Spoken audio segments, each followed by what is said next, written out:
Welcome to the Hollywood Scholar. I'm Jed Morgan, and I just finished watching Orville New Horizons, Episode 3, The Mortality Paradox, and I really enjoyed it. Orville is just on the top of its game, especially with this season, proving to be some of the best sci-fi to air of the last decade. Now, this episode, it wasn't as character-heavy or even as concept or parody-heavy as the last episode. This one was more setting-heavy, I'd say. And so I prefer character being strong. I prefer that. So Electric Sheep episode 1 is still my favorite episode of the Orville across all 3 seasons. That one was just incredible. Last week I definitely enjoyed, thought it was really cool concept and setting and whatnot. This one I really liked the mystery, the kind of philosophy that it got into at the end of it, and a few other things about it. The trippy nature of it, the unreliable narrator to a certain extent, but it wasn't really played that high. I do rate it a little bit lower than the others because the characters just kind of feel like they're along for the ride. There isn't a whole lot of character work done, positively or negatively. They're just kind of there. And so I do have to rate this one a little lower because of that. But the mystery aspect, the trippy aspect, and then the philosophy at the end really sells it for me. So I really still did enjoy this episode quite a bit and am loving the Orville so far. But before I get any further, there will be a few brief spoilers. So spoiler alert. Now, the Mortality Paradox follows the ship gets a signal from a planet that's supposed to be dead. They go to investigate. Apparently, it's covered with life forms, billions of them, just unbelievable, impossible. So some of the crew, the captain, the first officer, they go down to the surface to see what the hell's going on. When they get there, it's actually a forest, and the setting keeps changing, but the ship in orbit only sees the desolate planet again, and the away party is just suddenly gone. The away party goes through each phase of this maze, of this trippy style production in order to get them closer to feeling fear of death. And there's a few ways of them doing it. They do several different missions, like a sea monster in the lake, the Orville getting attacked by Kalons. There's several different things that they're encountered just to make them feel the fear of death. And I did love it at the end when the truth was revealed, because I wasn't quite satisfied with the Kalon answer that they had about 3/4 of the way through the episode when they find this device that supposedly is causing these hallucinations, holograms, or whatever.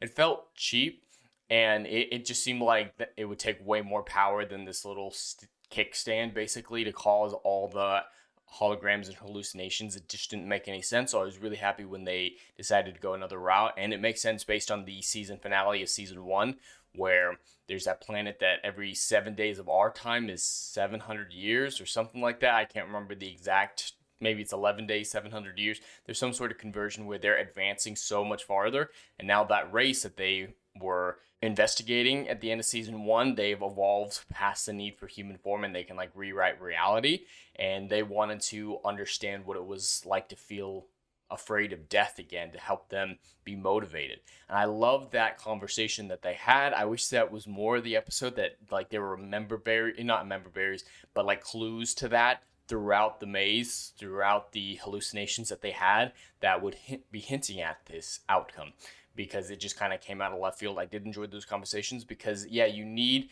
the fear of death to drive you forward. You need a sense of finality. I mean, it's a cliche line, but Age of Ultron, a flower isn't beautiful because it lasts. And that's the whole concept behind my book series, actually, is that you need true pain to experience true happiness. And it's kind of the same thing. If everything's just stagnant with immortality, there's nothing to compare it to, and nothing is of any value. So those philosophical questions at the end, I definitely enjoyed that part of it. It was just not to the same degree that I would have preferred it to be. Now, there were other things in the episode. They didn't spend a whole lot of time on the Orville bridge trying with the remaining crew trying to figure out what happened to the away party. And I wish they did. They had some cool interactions. Charlie, her hate was consistent in this episode. And like last episode, I get why they didn't mention it. There was too much going on. But a lot of science fiction shows will introduce something and then forget about it till it's next relevant. But Charlie's hate for Isaac and the Kalons was still consistent and still played a part into the story, even if it was just in a hallucination at the end of things. But even her interactions on the actual bridge in real life, she was a consistent character, and I really appreciate that character detail from Electric Sheep. It was a very good through line, and I still really like her character despite how unlikable she comes across when she's hating on Isaac so much. Again, the trippy nature of it was great. The concept, I love the CGI, the design, going from event to event, just trying to inspire the fear of death in individuals and then all of them collectively at the end. Some of the CGI wasn't great. Like Randall had some issues around the edges, but for a TV budget like this, it was still phenomenal. No real complaints there, just noticed it more than anything else. And yeah, those are kind of my thoughts on the episode. I really enjoyed it. There was a whole lot of character work, so I'm going to have to rate it a little bit less. And once you figured out the concept, there's not really a whole lot to talk about because it was just walk to room, be afraid to die, walk to next room. So there's not a whole lot of commentary to be had on this episode specifically.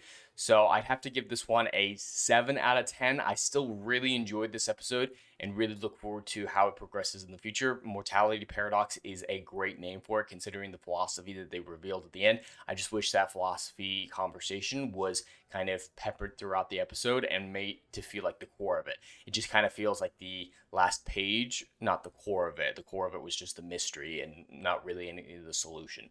So there wasn't any way that you could figure it out beforehand what was going on. And so the best mysteries the audience can kind of figure out along the way, and that wasn't the case here.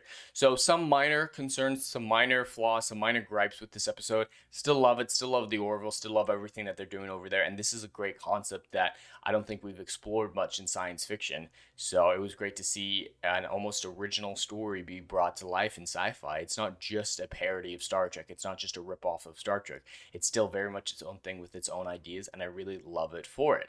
But anyway, that's all I have for today. I'd love to hear your thoughts in the comments below. Please like and subscribe, and we'll see you in the next video. Anon.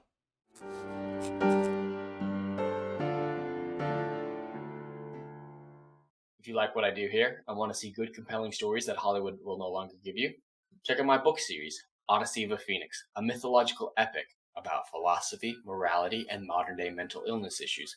Books 1, Down in Flames, and Book 2, Apocalypse Then, currently on sale. Book 3, Kill the Dark, coming soon.